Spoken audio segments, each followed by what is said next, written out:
I was just watching a news channel, and they was talking about what's going on today when it comes to the affordability crisis. When it's happening to people that actually make very good money. It was showing people that was actually making over 300,000, and they was feeling like as if they were struggling, which they probably are. But there's a big problem when someone is making 50,000 to 100,000 compared to somebody making 300,000 and feeling broke. This goes to show you that it's either two things.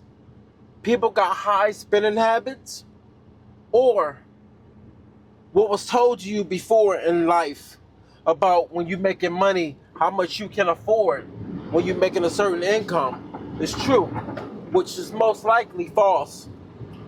I think we're in the era now where as though when you buy too much, it's starting to creep up on many people today. When you look at a house, you look at how much a house costs. You look at that affordability. You look at those prices. You look at the car prices. Let's be honest. You have cars that are a price of a nice house. You have also people that actually have homes that are overpriced, way overpriced, to the point where as though a house that is really 240 or 50,000 is now priced around 350, some even 4, depending on where it's at. I even seen an article, not even an article, this was a guy that was talking that's actually from California. And he was talking about how so many people done left California within the past 5 years that he had noticed. And it probably already started before that. So when you kind of look at that, it makes you wonder, even when you notice the taxes that we're paying, let's be real, we're paying too much in taxes. I understand they say this is the way of life, but let's be honest. When you have different states in the same the United States of America, and you have 50 states, no matter how you look at it, and no one state has the same in taxes. Everything is separated. Everything is separated.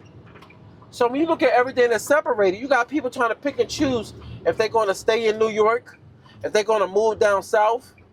Normally people that go from high income, like I'm not going to say high income, but high tax areas normally go down south. That's what the chart says. It showed that a lot of people from the New York and Jersey area went towards Florida and whatnot, and down Texas. A lot of people from that area. But what's sad is it made the prices of the areas that was more so affordable skyrocket. So in the midst of that skyrocketing, you now looking now like, wait a minute, well, what places are affordable? And the sad part about it is the places that deem affordable are the places that a lot of people don't tend to want to go to. You know, you look at places like Omaha, uh, certain parts of Michigan, Cleveland, you know, Rhode Island, places that people are not, they don't have that on their list to go to. So if they don't have that on their list to go to, then what you think is happening? You got people starting to market these places once they start building up in some areas. And mind you, a lot of these areas are really nice. It's just that you don't travel there, you don't go there.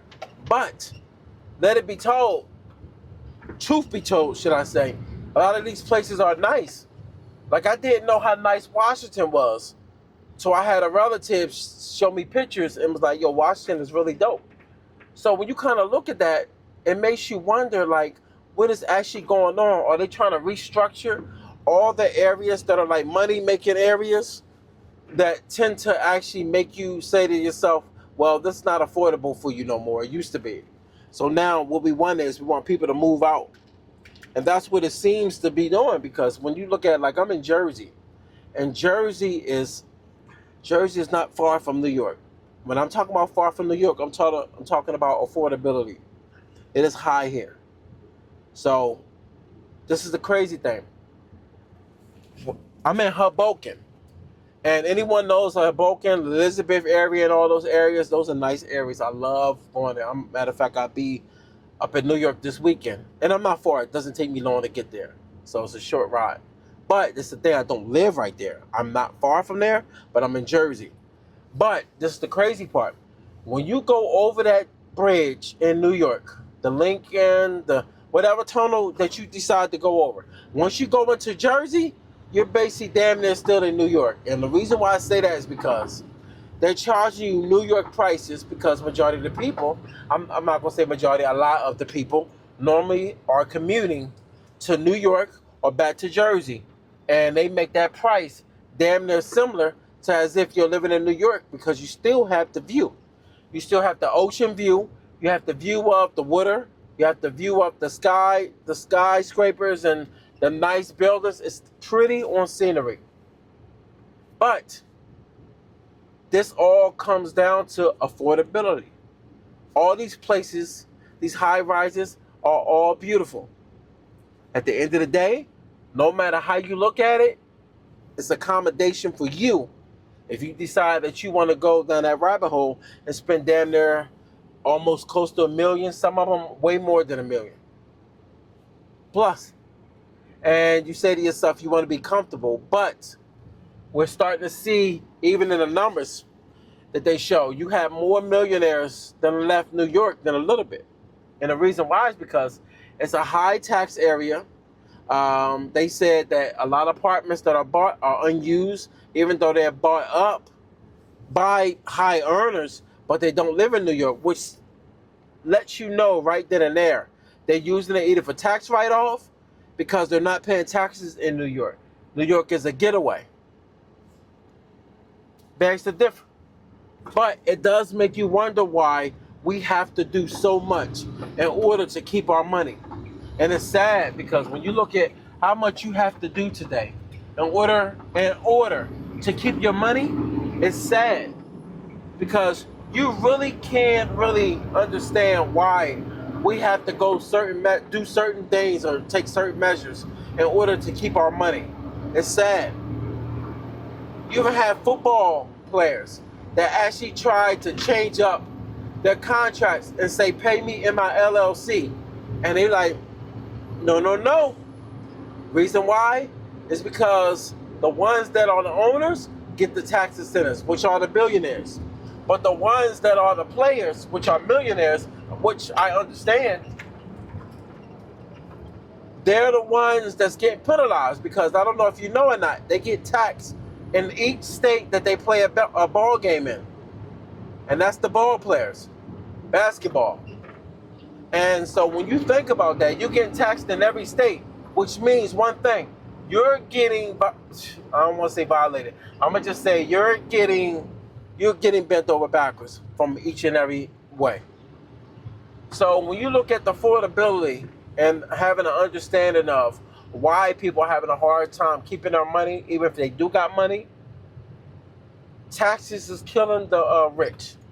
The rich, should I say, that don't have an understanding of money. The ones that came into money normally don't have an understanding of business because, trust and believe, a $30 million ball player is broke compared to a millionaire that's worth $20 million. Reason why? That millionaire that made up to $20 million is going to hold on to his money and make it spread. Reason why? Because he understands how to build that company up. That's how he was able to make it $20 million. Whereas though ball players, not all, I'm not speaking of all, but let's be real, majority. When you look at the numbers, it's majority.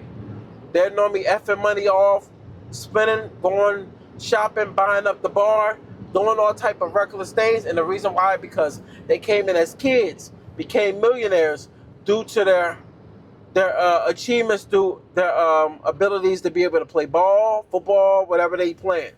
And they had the height or the size, whatever how you want to look at it. But they did not start a company or have a business that they can build off of. That normally happens later. Like if you're LeBron is a very small, he's damn near maybe a 0.1% in the NBA. It's not really nobody in the league. We'll tell the truth. There's nobody in the league like him. He's the first billionaire ball player that's actually active, even in the NBA.